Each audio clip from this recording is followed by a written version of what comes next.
If your student has been accepted to multiple colleges this fall, congratulations. That is a huge accomplishment. But now comes one of the most important and most often overwhelming parts: comparing financial aid offers. Each college sends its own version of a financial aid letter, but here's the catch. They are not always easy to read, and they definitely are not all structured the same. So in today's video, we'll break down exactly what to look for, what the real costs are, and how to compare offers in a way that helps your student make the most of their college experience while also making the smartest, most affordable choice. Now make sure you hit subscribe, because every week we have a new strategy for you and your family to work towards a higher education that does not include decades of debt. Hey there, my name is Jocelyn Pearson, founder of the Scholarship System, and that's what we do. We teach families overwhelmed by the cost of college how to secure scholarships so that their students can remove student loans from their future. In fact, since starting the scholarship system, we've helped families secure over $15 million to date. So we're all about getting all the money, and that is also including comparing the financial aid packages and trying to get as much money as we can from those as well. Now, just a quick note, this is not for international students. This is geared towards U.S. citizens and permanent residents.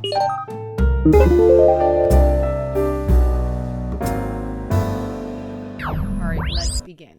So first, what is a financial aid offer? So a financial aid offer or award letter is a breakdown from each college showing what the cost will be to attend.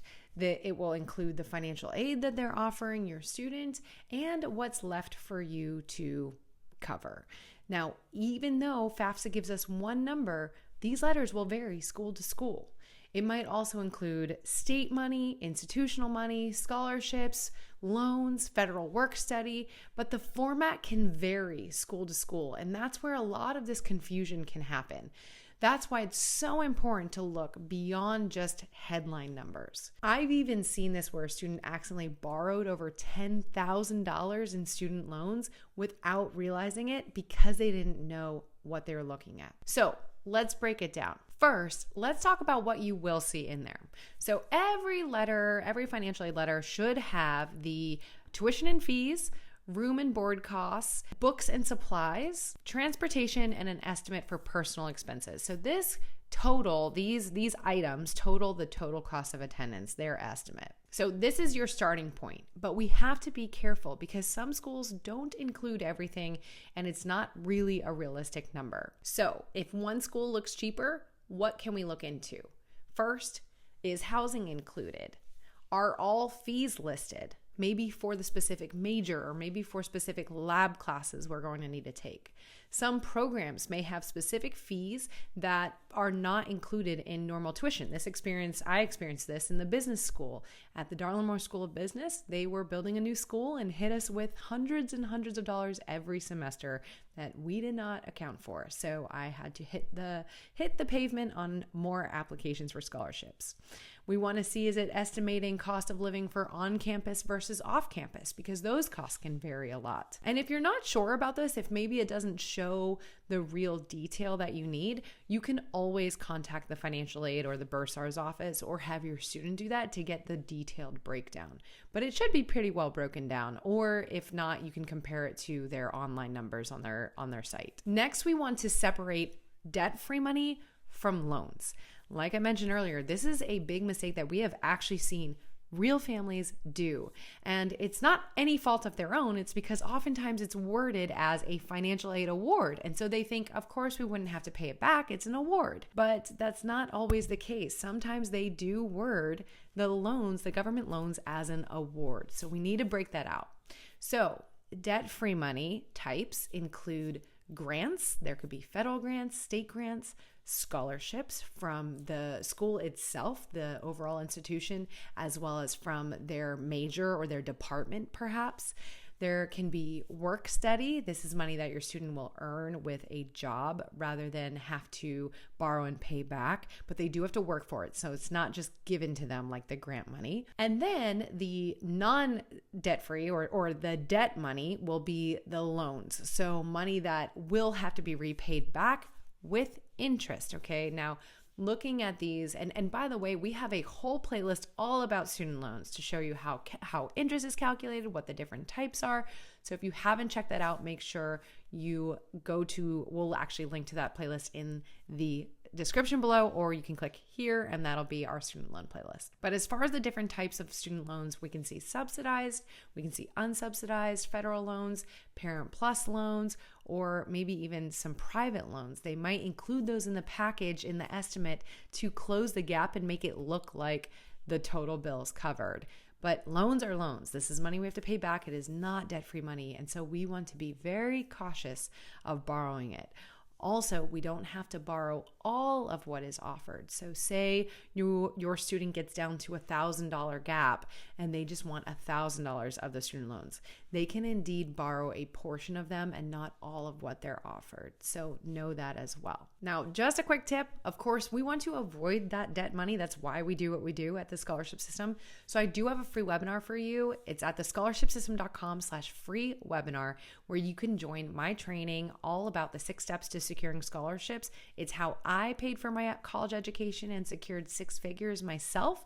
So check that out. You can go to this video here. You'll also find the link in the description.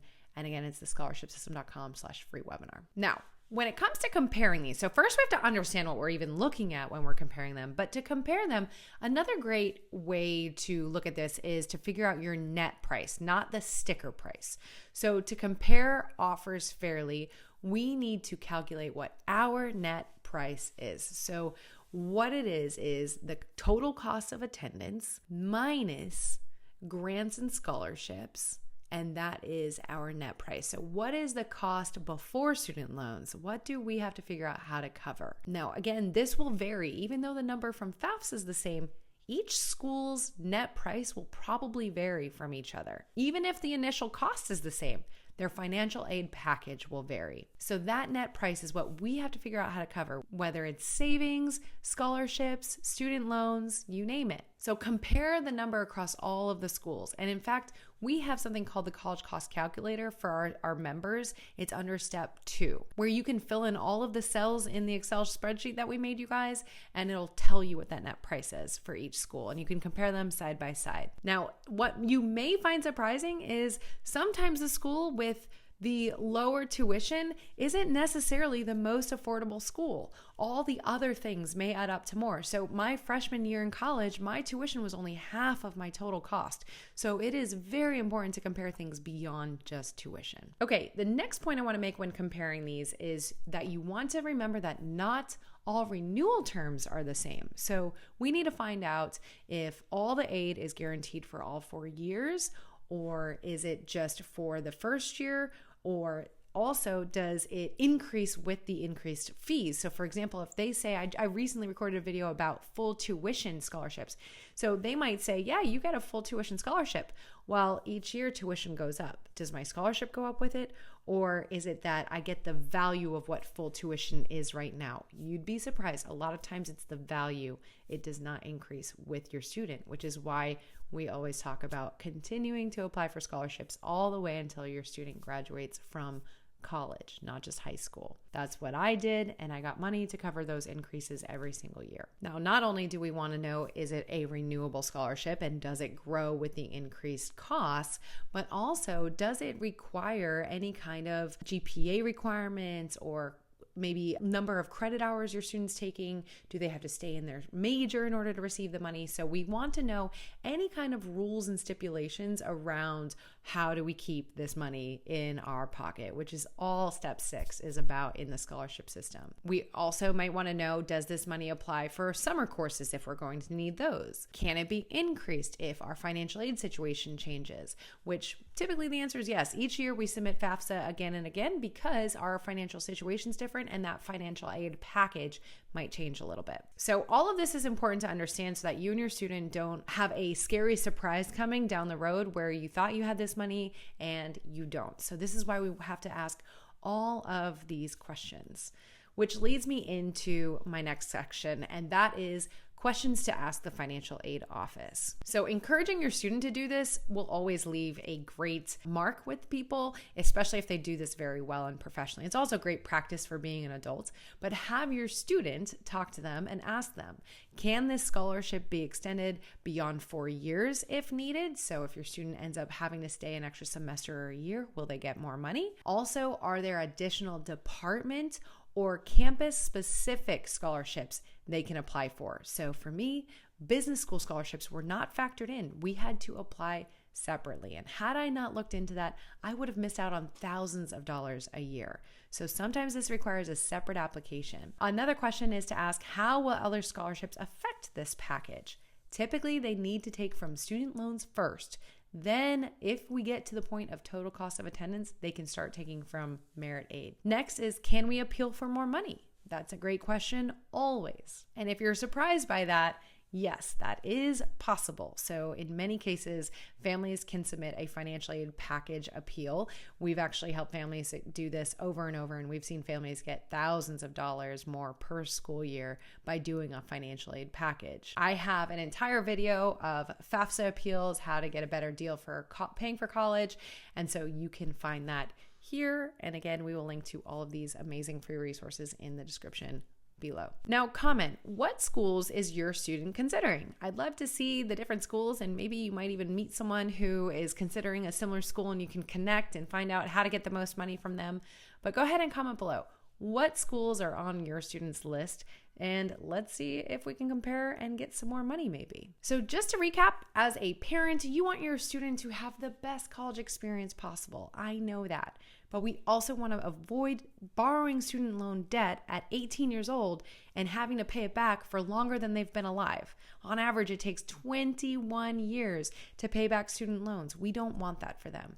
And so comparing financial aid offers side by side, that can help us make a smart, informed decision, not just an emotional one.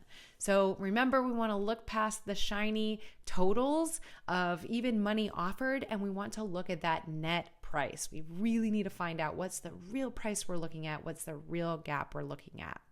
And make sure, again, that you hit subscribe, because once you figure that number out, every week we have new strategies to help you cover that with debt-free money. I'll see you in the next video.